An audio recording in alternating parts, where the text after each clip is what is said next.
Nous sommes tous confrontés à des risques majeurs. Mais qu'est-ce qu'un risque majeur? 2 critères le caractérisent. Une faible fréquence, c'est pour ça que l'homme et la société peuvent avoir tendance à l'ignorer ou à l'avoir oublié, puisque les catastrophes sont peu fréquentes, et une énorme gravité, nombreuses victimes, dommages importants aux biens et à l'environnement, et dépassement des capacités de réaction de la société. Un événement potentiellement dangereux que l'on appelle aléa n'est pas un risque majeur, s'il ne s'applique pas à des zones où on a des enjeux, qu'ils soient humains, économiques ou environnementaux, exposés. Le risque est donc le produit entre un aléa et un enjeu donné. Par exemple, un séisme dans un désert ne présentera pas de risque. Certains risques naturels et technologiques peuvent augmenter en fréquence et en intensité, pour certains, sous l'effet du changement climatique. Il est essentiel de tous nous préparer à faire face et d'être conscient que chacun d'entre nous est le premier acteur de sa sécurité. Prévenir les risques de catastrophe, comment s'y prendre?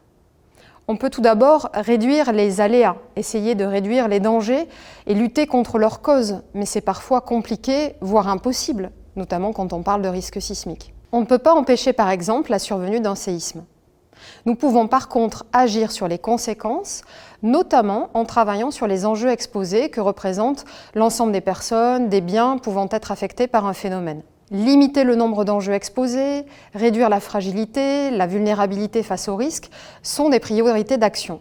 Dans les faits, on distingue 7 piliers de la prévention des risques naturels et technologiques. Le premier, la connaissance. La connaissance des aléas et des risques majeurs, mais également celle des acteurs et des moyens d'action disponibles, est un préalable fondamental à leur prévention. Si l'État a la responsabilité légale d'évaluer le risque, de collecter l'information et d'en assurer la transmission, les exploitants industriels et les collectivités contribuent également fortement au développement de cette connaissance, à sa diffusion auprès des populations et à sa prise en compte opérationnelle. Le deuxième pilier est la surveillance. Surveiller les phénomènes pour anticiper leur survenue, pour informer, alerter rapidement la population et se préparer à la gestion de crise. La surveillance météorologique, par exemple, est un élément essentiel du dispositif de prévision des tempêtes ou des pluies intenses. Le troisième objectif, troisième pilier, est l'information préventive. Elle permet à chaque citoyen d'être acteur en étant conscient de son exposition et de ses moyens d'action. Par ailleurs, la mémoire du risque rappelle régulièrement les enseignements des événements passés et la nécessité de développer la culture et la conscience de ce risque. Cette information doit aider la population à adopter des comportements adaptés aux menaces. C'est l'un des moyens de prévention les plus efficaces. Ici encore, les collectivités ont un rôle clé à jouer à travers l'élaboration du dossier communal d'information sur les risques majeurs, des affichages, de la signalisation par exemple.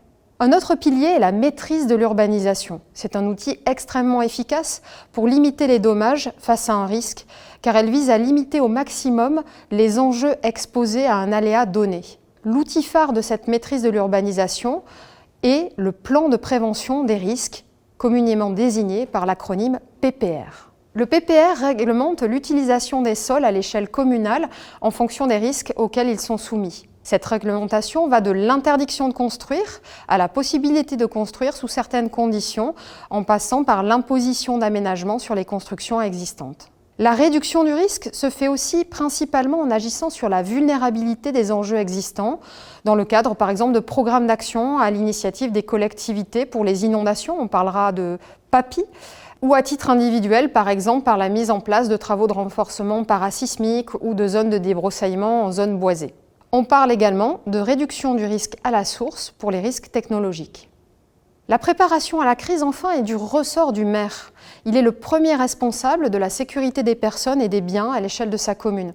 Pour cela, il élabore le plan communal de sauvegarde, PCS, qui détermine les mesures immédiates de protection des personnes, le mode de diffusion de l'alerte et des consignes de sécurité, les moyens disponibles, les mesures d'accompagnement et de soutien de la population.